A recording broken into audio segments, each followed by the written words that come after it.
3 videos in 2 days. Damn, I'm getting productive. Sorry if I'm speaking quietly again and you're having a hard time hearing me.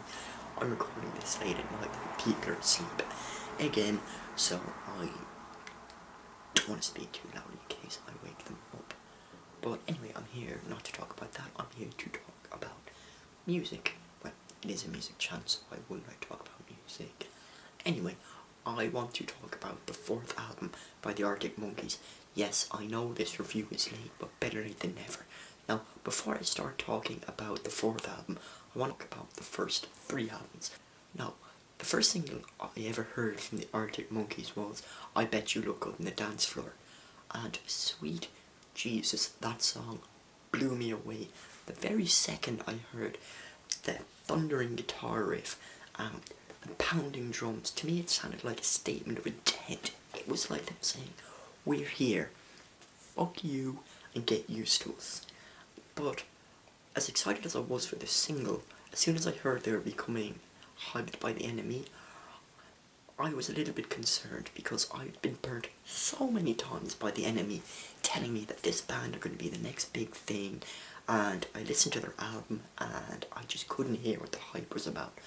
Thankfully, their debut album, whatever people say that I am, that's what I'm not, proved to be the exception to that rule in my book. I thought it was a great album. The band didn't waste much time with their follow-up album. They released it the next year, Favourite Worst Nightmare, and the lead singer from that, Brian Storm, was an equally pulsating listen. The first 30 seconds of that song, or the intro of that song, the pounding drums, the stabbing bass lines, the insanely loud guitar riffs, it then settles in to this really tight groove. It kind of reminds me of a child with ADD. You know, before you put him on the Ritalin, the child's bouncing around and being all crazy. And once you put him on the Ritalin, he calms down and focuses. That's what the song kind of sounded like to me. Also, this album was a lot more confident, a lot more brash than its predecessor. And you know what? They deserve to have the confidence and the brashness amped up even more than the first album, because at that time they had sold this fastest selling debut album, Nightmare. Fantastic follow-up, probably better than the first one. Actually no, it is better than the first album. It is just a really strong album. Then they took a break for 2 years and came back with Homebook, which was produced by Josh Homme from Queens of the Stone Age. By the way, I adore Queens of the Stone Age, but for some reason I never listened to Homebook. I don't know why. So what do I think of Suck It and See, their brand new album? I really like it. From what I heard of Humbug, and there was only a couple of tracks, it was much darker and more serious in tone.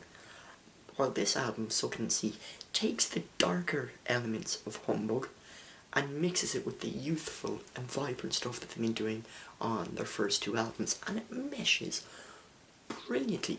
It really meshes well. I wouldn't think that those 2 sounds would go together, but they do.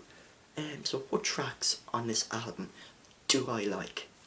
I like the first single, Brick by Brick. I think that's a really solidly written rock song. Lyrics, maybe not Alex Turner's best work, but musically and everything else about it, lyrics aside, this song is brilliant. Because, you know, songs don't always have to have brilliant lyrics to be good. I also like the other single that they released off it, Don't Sit Down Because I've Moved Your Chair. I like the mood of that song. It's a very tense, dark and moody song. And I don't understand what the metaphor or what he was going for when he said don't sit down because I've moved your chair. And again, lyrics, not really that good, but again, lyrics to me don't always have to be amazing, great song. Actually, this whole album is a great album. Is it Arctic Monkeys' best? I'm not going to make that claim yet. I'll need to listen to it a couple more times.